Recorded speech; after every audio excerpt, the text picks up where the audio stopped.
ओम नमः शिवाय। दोस्तों, कैसे हैं आप सब लोग। आप सभी का मेरे चैनल पर बहुत बहुत स्वागत है। फ्रेंड्स, कल मैंने एक वीडियो शेयर किया था कि डीएम्स जो होते हैं why in and out in your life, हमेशा से इन आउट क्यों करते रहते हैं। तो इसमें काफ़ी लोगों को डाउट था और उन्होंने कमेंट्स में पूछा था कि क्या यूनियन के बाद भी हम अपने डीएम के साथ इमोशनली अटैच नहीं हो सकते। काफ़ी लोगों को इस तरह के डाउट्स थे, तो वो मैं क्लियर करूँगी इस वीडियो में। ठीक है, सबसे पहले तो इसके लिए आपको ये समझना होगा कि एक्चुअल यूनियन है क्या, जिसे हम परमानेंट यूनियन बोलते हैं, वो क्या है।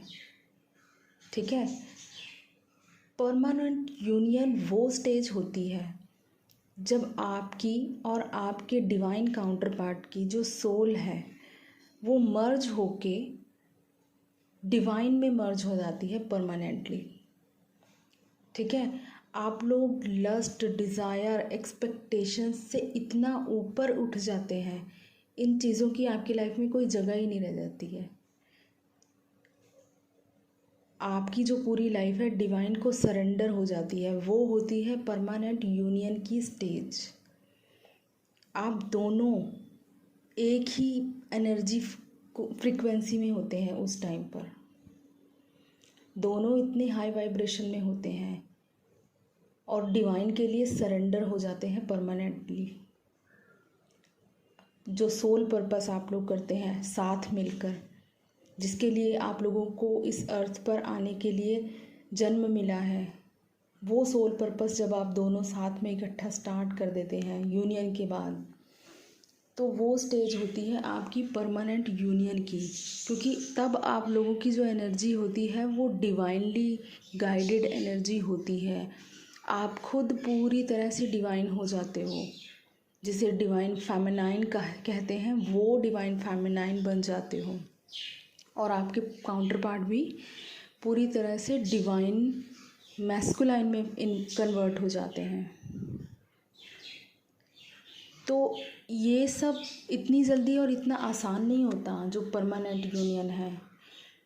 जो लोग जर्नी पर अभी 5-6 मंथ से जिनको पता चला है, जो लोग इनर वर्क कर रहे हैं, उनका अंदर थोड़ा बहुत बैलेंस आना स्टार्ट हो गया है।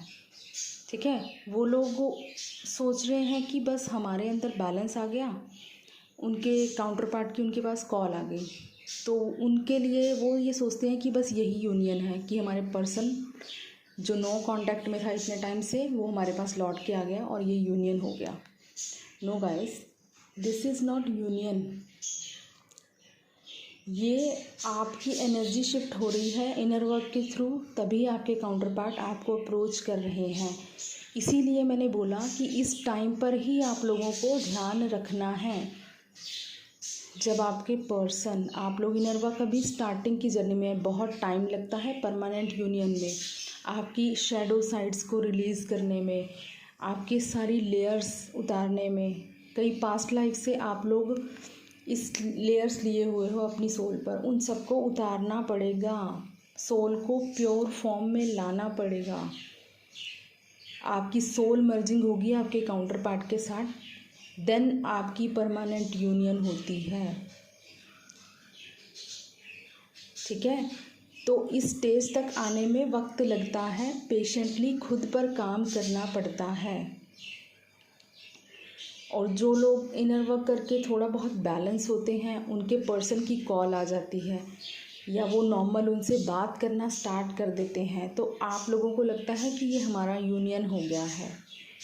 बट देन फिर से वही एक साइकिल आप लोग स्टार्ट कर लेते हैं कि डेली बात हो रही है, आपको हैबिट होगी, फिर से आप को डिपेंडेंसी में जा रहे हो, उनके लिए इमोशनली डिपेंडेंट हो रहे हो उनके ऊपर कि वो मुझे डेली कॉल करें, मुझसे रात को रोज़ बात करें, मुझे पैम्पर करें। ये सब आप लोग फिर से एक्सपेक्टेशंस में आ रहे हो, फिर से डिज़ायर्स में आ रहे हो। आप लोग वही सोच रहे हो कि वही फिर से रोमांस, वही सबसे सब कुछ इमोशनल टॉक, सब वही पहले जैसे स्टार्ट हो गया, होगा स्टार्ट। ठीक है, लेकिन फिर से आप इतनी ज़्यादा, क्योंकि आप पूरी तरह से अंदर से बैलेंस और प्योर फॉर्म में नहीं हो, आप फिर से इंटेंसिटी दोगे क्योंकि आपने ही वो साइकिल स्टार्ट किया है। ठीक है, तो आप जब उस साइकिल को स्टार्ट कर रहे हो, वो पर्सन आपसे एनर्जी लेगा और रन करेगा ही करेगा। आप उनको इंटेंसिटी दोगे तो वो रन करेगा ही करेगा। इमोशनल टॉक्स ज़रूरी हैं। परमानेंट यूनियन के बाद आपकी जो टॉक होती है वो डिवाइन होता है, उसमें पूरी तरह से वो एनर्जी होती है, इतनी डिवाइनली होती है। स्पिरिचुअल टॉक्स होती हैं, इमोशनल टॉक्स होती हैं, ऑफ कोर्स रोमांस भी है। ऐसा नहीं है कि रोमांस ही ख़त्म हो गया लाइफ से। जो प्यार है वो प्योर और डिवाइनली लव हो जाता है उस टाइम पर, जब आप लोग परमानेंट यूनियन में आते हैं। तो वो जो लव आप फील करेंगे ना, उसकी जो एनर्जी है सो हाई, आप डायरेक्ट यूनिवर्स से कनेक्ट हो जाते हैं उस टाइम पर। जो प्यार होता है ना, जो एटर्नल लव, वो उस टाइम पे आप फील करते हैं यूनियन के टाइम पर। उस लव को फील करने के लिए मेहनत करनी पड़ती है, लेकिन आप लोग शायद इस जर्नी पर नए हो, अभी नहीं समझ है, तो आप लोग क्या करते हो, नॉर्मल इनर वर्क किया, थोड़ा बैलेंस हुए, पर्सन आए, कॉल की, बात की, फिर से थोड़े टाइम बाद पता चल रहा है कि फिर से सेपरेशन हो गया, क्योंकि आपने वही साइकिल फिर से स्टार्ट किया। आपको फिर से उनकी हैबिट पड़ गई, उनसे बात करने की, उनकी टॉक्स की, उनके मैसेजेस का वेट करना, फिर से वही एक साइकिल स्टार्ट हो जाता है। तो ये चीज़ों का आपको ध्यान रखना है। जब आप इनर वर्क कर रहे हो तो पूरी तरह से खुद पर फोकस होकर करना है और अपनी एनर्जी को देखना है कि हम कितने अंदर से प्योर हुए हैं, हमने कितनी शैडो साइड्स रिलीज़ की हैं, कितना इनर वर्क किया है, कितने अपने इश्यूज़ हील किए हैं, हमारी सोल कितनी प्योर फॉर्म में आई है। जब आप खुद को देख रहे हैं ना, तभी आपके काउंटर पार्ट में भी आपको चेंज लगेगा कि उनकी सोल में कितना प्योरिफिकेशन हुआ है, क्योंकि आपको मिरर करती है उनकी सोल। तो आपको खुद पे ध्यान देना है, अपने आप को प्योर फॉर्म में लाना है परमानेंटली यूनाइट होने के लिए। ये डिवाइन लव है, इसको नॉर्मल रोमांटिक लव या सिर्फ रोमांस के लिए ही इस तरह से नहीं ले सकते हम लोग। एक पर्पस के लिए हमारा जन्म हुआ है इस अर्थ पे, हमें वो पूरा करना है। स्पिरिचुअल लव है ये, तो इसको समझना है।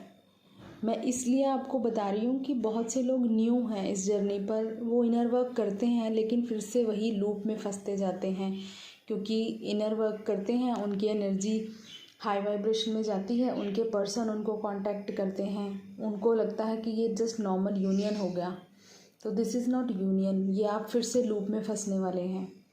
तो इन चीज़ों का ध्यान रखिए। जब भी आपके पर्सन आपसे अप्रोच करें, न्यूट्रल टॉक कीजिए। बहुत ज़्यादा इमोशनल और बहुत ज़्यादा इंटेंस एनर्जी देने की ज़रूरत नहीं है। ठीक है, आपको अपने पर्सन में चेंज अगर देखना है तो आप ये देखिए आप में खुद में कितना चेंज आया है, आप खुद कितने प्योर हुए हैं। जितनी प्योरिटी आपके अंदर आई है उतनी ही आपके पर्सन के अंदर भी आई होगी। तो इन चीज़ों का आपको ध्यान रखना है, क्योंकि बार बार उसी साइकिल में फंसते हैं, फिर से आप लोग फिर से ज़ीरो पर आ जाते हैं। जब आप लोग हर्ट होते हैं, आप फिर से सेपरेशन होता है। ठीक है दोस्तों, तो ध्यान रखिएगा, अपने आप को फुली डिवाइन को सरेंडर कीजिएगा। इस डिवाइन लव को समझना है। आई होप आप लोगों को समझ आई होगी। ठीक है दोस्तों, God bless you all, love you all.